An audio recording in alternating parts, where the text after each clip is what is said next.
Halo anak-anak, apa kabar? Bu Guru berharap kalian tetap sehat dan tetap bersemangat ya dalam belajar. Kali ini kita masuk materi baru bab 10 mengenai getaran dan gelombang dalam kehidupan sehari-hari. Silakan juga kalian buka buku paket kalian halaman 116. Nah, sekarang silakan simak video pembelajaran berikut ini.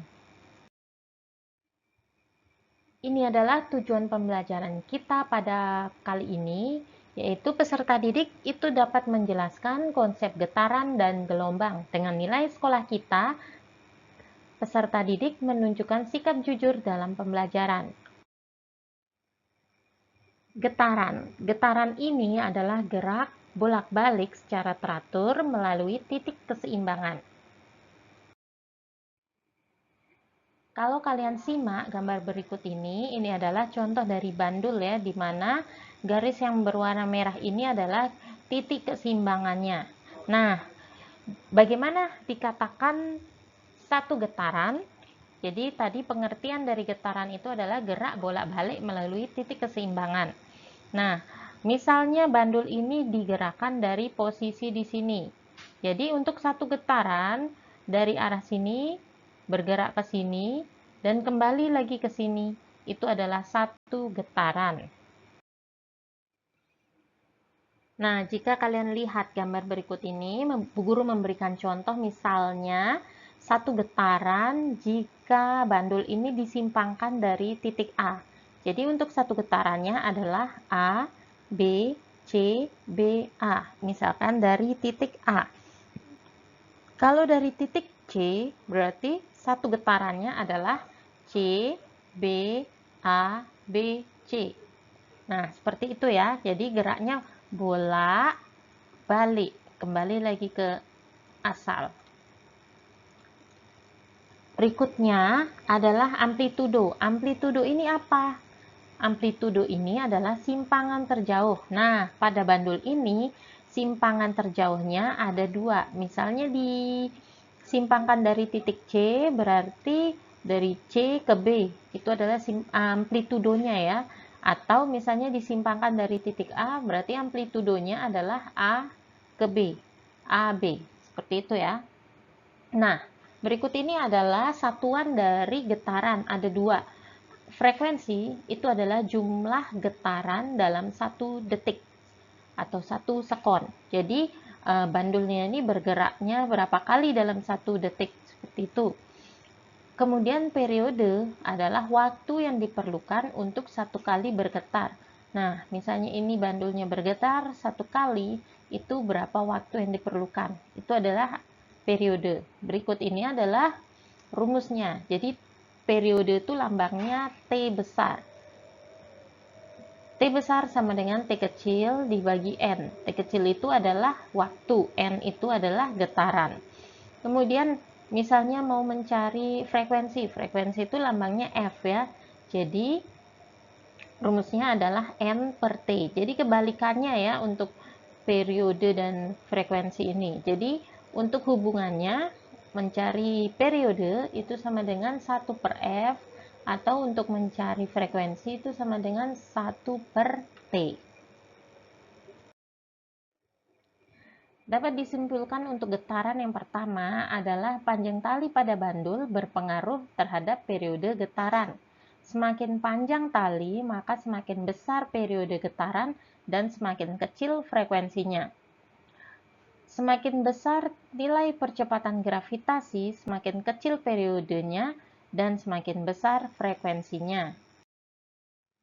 Berikutnya kita akan membahas gelombang. Gelombang ini adalah energi getaran yang merambat. Jadi energi getaran yang merambat itu bentuknya seperti gelombang.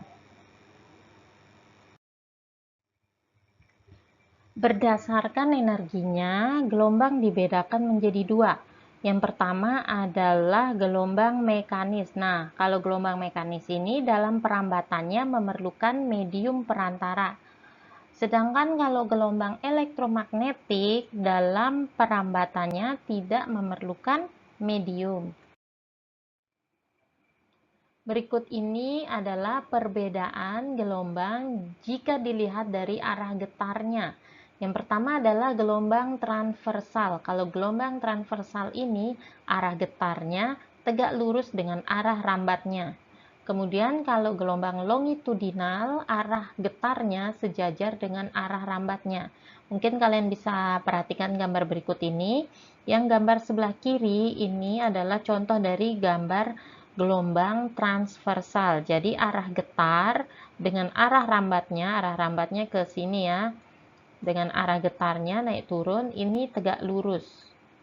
Ya, jadi ini bentuknya tegak lurus. Sedangkan kalau longitudinal itu sejajar. Arah rambatnya ke sana, ke arah kanan, arah getarnya horizontal, seperti itu. Ya, berikut ini kita akan membahas soal mengenai getaran ya. Nah, jadi dalam 0,5 menit terjadi 6.000 getaran. Pertanyaannya, berapa frekuensi dan berapa periodenya? Nah, kita tulis dulu yang diketahui. Jadi, yang pertama diketahui adalah waktunya. Di sini 0,5 menit. 0,5 menit kita ubah ke detik atau sekon ya. Akan menghasilkan 30 sekon. Kemudian terjadi 6.000 getaran. Berarti untuk lambangnya adalah N. N-nya sama dengan 6.000. Kemudian yang ditanya itu ada frekuensi dan periodenya. Jadi lambangnya F dan T. Nah, untuk mencari frekuensinya dulu ya. Kalau rumus frekuensi itu sama dengan jumlah getaran dibagi dengan waktu. Jadi tinggal kalian masukkan jumlah getarannya 6.000 dibagi dengan waktunya 30 detik itu menghasilkan 200 Hz. Nah, berikutnya untuk mencari periode, karena hubungan periode dan frekuensi tadi kalau kalian lihat rumusnya ya, itu sama dengan 1/F. Jadi tinggal kalian masukkan saja nilai frekuensinya. 1 dibagi 200 akan menghasilkan 0,005 sekon. Nah, seperti itu ya, cara perhitungan rumus frekuensi dan periode. Bagi kalian yang masih belum paham, coba kalian simak kembali video ini, atau bisa kalian bertanya ke Bu Guru lewat GCR atau WA, atau juga kalian bisa googling sendiri ya, karena ada banyak cara menuju Roma. Hehe. Nah, kali ini kita tuntaskan video pembelajaran kita mengenai getaran dan gelombang ya. Bu Guru berharap kalian tetap sehat dan tetap bersemangat dalam belajar ya. Bu Guru akhiri pertemuan kita kali ini. Sampai jumpa lagi.